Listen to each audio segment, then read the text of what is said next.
Okay, good evening, everybody. Welcome to this meeting of the General Purposes Committee. I'm Councillor James Flanagan, Chair of this committee. We begin, as ever, with a safety announcement. There is no fire alarm planned for this evening. Should the alarm sound, please leave via the nearest available emergency exit.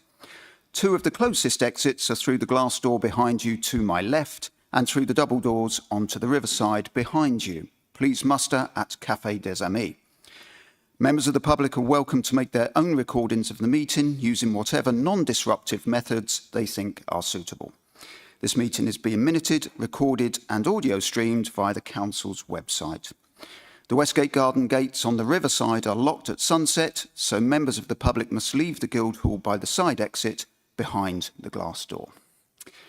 Okay, so we go into tonight's agenda. Before I do, can I just introduce quickly Sarah Whitehead, who's joining us from Democratic Services. She's just joined the team and she's supporting us here tonight. Thank you, Sarah. Thank you. So item number 1, apologies for absence. Apologies received from Councillor Old, Chair. Thank you. Item number 2, substitute members, please. Councillor Dixie, substitute for Councillor Old, Chair. Thank you. Item 3, declarations of interest by members or officers. No declarations received in advance, Chair. Thank you, Sarah. And do we have any declarations from members here? No. Okay. Item 4, minutes of the last meeting held on the 16th of April 2024. I need to take, or by general assent, just need to see if the committee are in agreement. General assent, please. Raise your hands. Very good. Those minutes are agreed by general assent. Item number 5, we don't have any public speakers for the one item on tonight's agenda, which is now. We move on to item 6, community governance review of the Westbere and Hersden parish boundary, stage 2 consultation. In the normal manner, I'll ask Matthew Archer, our Head of Corporate Governance, to introduce the report shortly. I'll then move the recommendation and look for a seconder to begin the debate, open to the floor, and at the end we'll be required to take a recorded vote on the recommendation, which goes to full council this coming Thursday. So with that, Matthew, over to you. Thank you, Chair. Good evening, everyone. So the report is responding to a petition for a community governance review to move the bread and cheese field from the Hersden parish to the Westbere parish. As the report outlines, the field actually moved to the Hersden parish as part of the 2017-18 whole district community governance review as part of the creation of the new Hersden Parish Council. As part of this review, we have written to every household to inform them of the review. We held 2 public events, one in Hersden and one in Westbere.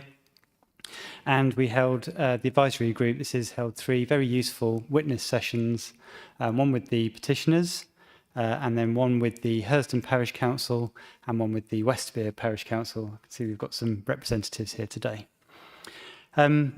You'll see from the report that the responses are overwhelmingly supportive of the petition.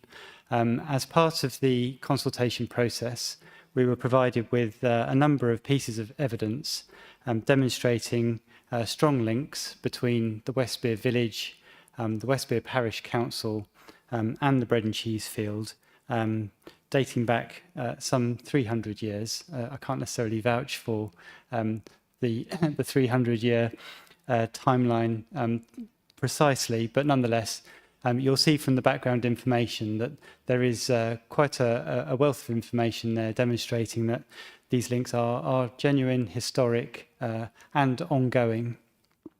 The Westbere charities that you'll see referred to are actively still donating money to people within the Westbere village. There is a trustee that is nominated by the parish council to the Bread and Cheese Field charity.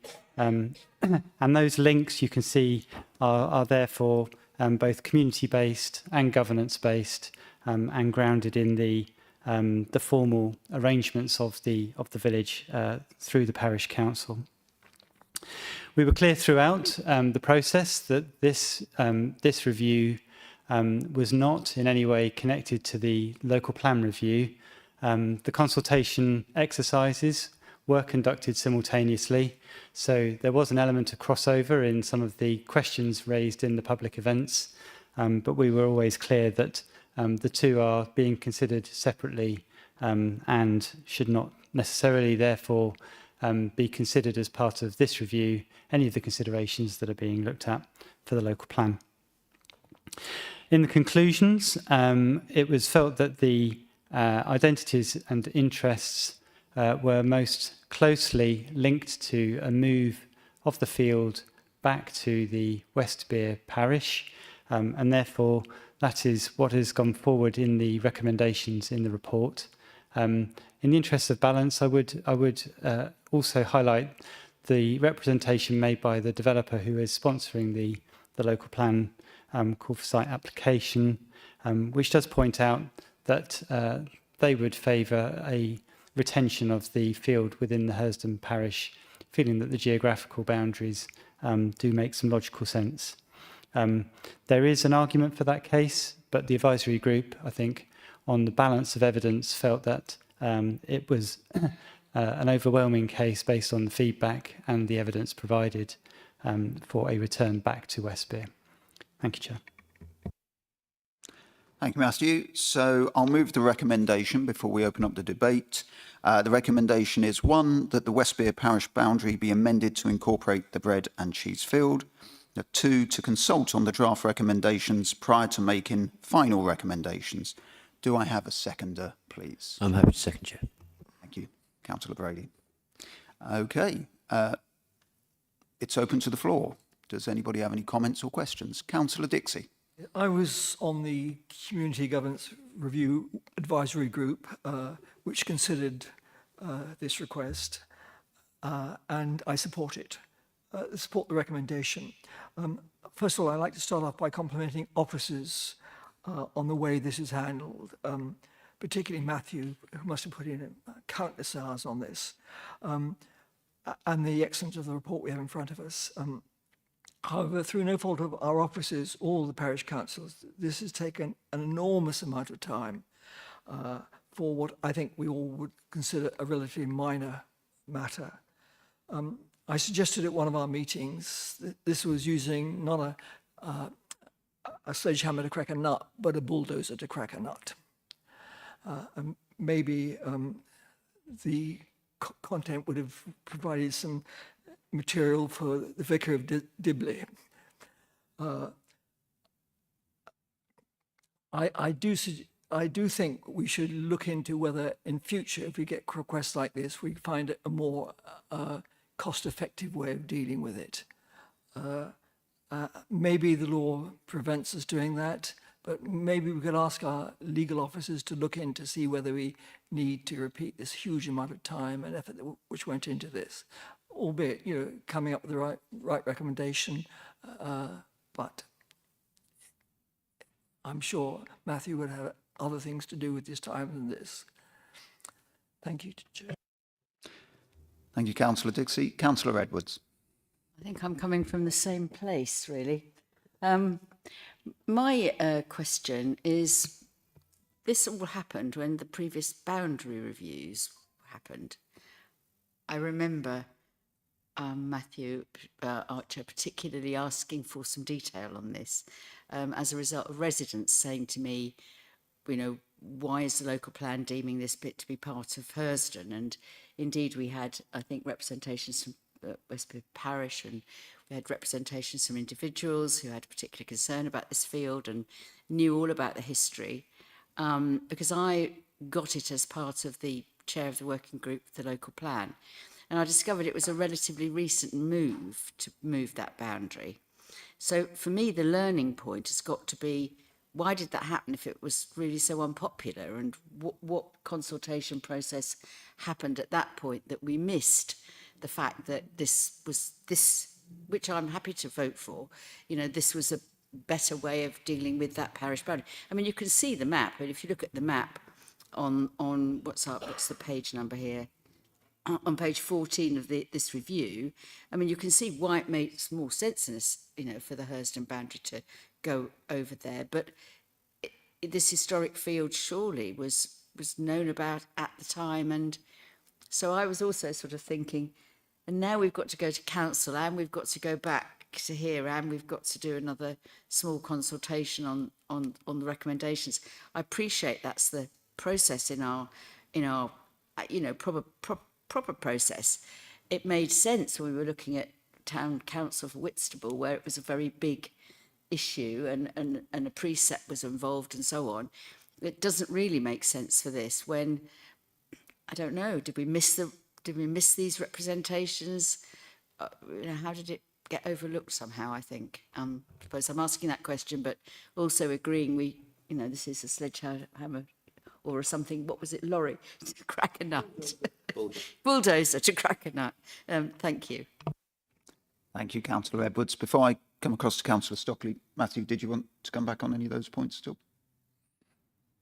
Maybe take Councillor Stockley's as well, because he was on the working group as well back in 2017. So Good idea. Let's do that then. Councillor Ian Stockley. Thank you very much, Chair. My thunder's been stolen. As Matthew rightly says, I was indeed on the previous working group. This boundary was not highlighted by anybody, to the best of my knowledge, at the time. As with most things to do with the council, the process was followed. No one got excited. No one spotted it. It just went through. Matthew has put his hands up and said that, he chose this particular boundary because it makes sense. If no one had mentioned it, it's obvious that the boundary should follow the buildings, which it does, or did. But I do agree that now the historic relevance of the bread and cheese field has been brought to us, then obviously there is strong feeling. There's quite a lot of anger amongst Parish Council, I believe, that we didn't spot it. But the reason we didn't spot it is because no one told us. There must be hundreds of this type of thing out within the district that goes through. And if no one brings it to our attention, we don't know anything about it. So it was sorted on that point, but I'm sure Matthew will be able to add more clarification. But yeah, I do support it, and I think that it's a wrong that can be righted, although I don't think it was our fault, to be honest. Thank you, Councillor. Matthew, did you want to come back on those points? yes, happy to, and thank you. It's always helpful when other people say what you're thinking you might say. So thank you for that. Yes, I mean page 13 is the clue to why what happened, and I must admit that until this was brought to my attention as part of the public events, I'd missed the significance of this. So on page 13, you can see a map there with a straight line next to the word Westbere, which actually cuts through the bread and cheese field. And if you have a look at the second map, which was option 2, you can see there that you've got an outline of what might have been the Westbere parish, which includes everything on the south side of the A28.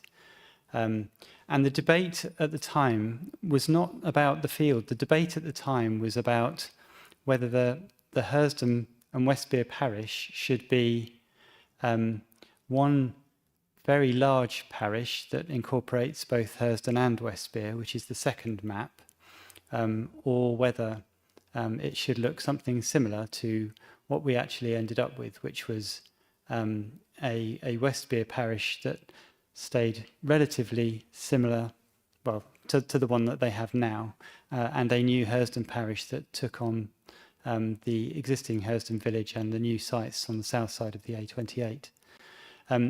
So the debate was really on a larger issue, and the question of the bread and cheese field therefore wasn't really raised.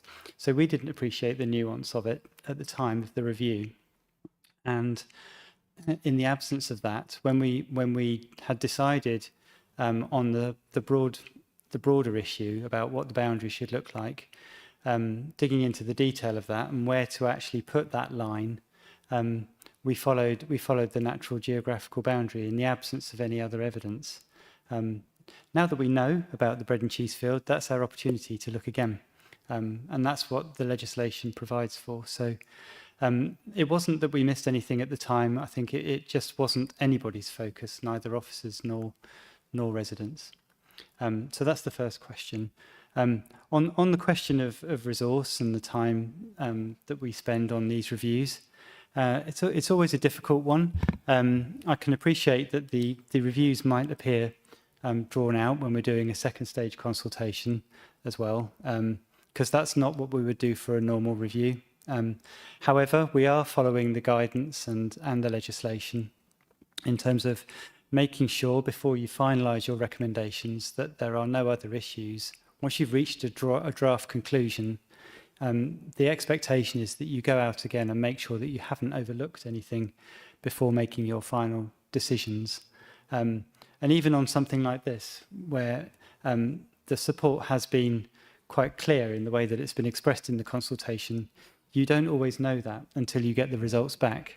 And had it been something where it was a very split view in the consultation, we would have had to be digging into the detail and perhaps looking at slightly different issues to the ones that we have had to look at. So again, you have to rely on the feedback from the consultation to then decide where the review goes next, and which makes it a genuine consultation exercise. That's the point of it. So quite difficult.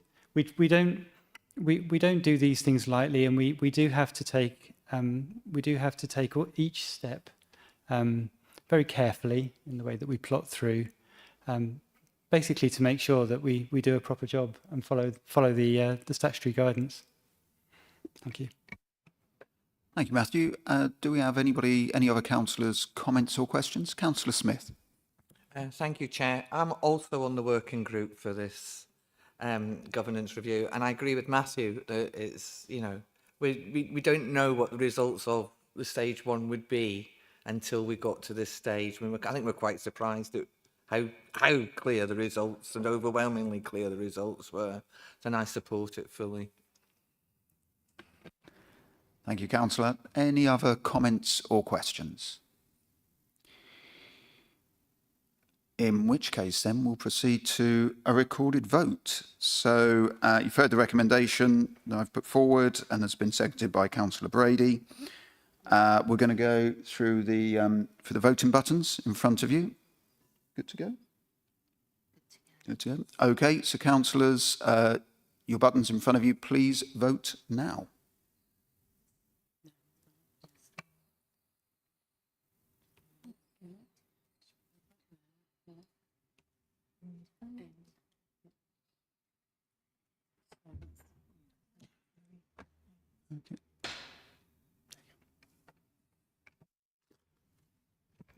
Vote carried, Chair. Sorry. Vote carried unanimously, Chair. Thank you, Sarah. Thank you very much. So that recommendation goes through, as you've heard, unanimously. That goes to full council this coming Thursday and will be presented there. So we move on. Item 7, any other urgent business to be dealt with in public? I'm not aware of any. Item 8, no requirement to exclude the press or the public. Item 9, any other urgent business which falls under the exempt provisions of the Local Government Act 1972 or the Freedom of Information Act 2000 or both. I'm not aware of any there as well. So that leaves me to thank members of the public for coming, council officers for all your help and support, councillors, thank you very much, and everybody have a safe journey home. Thank you.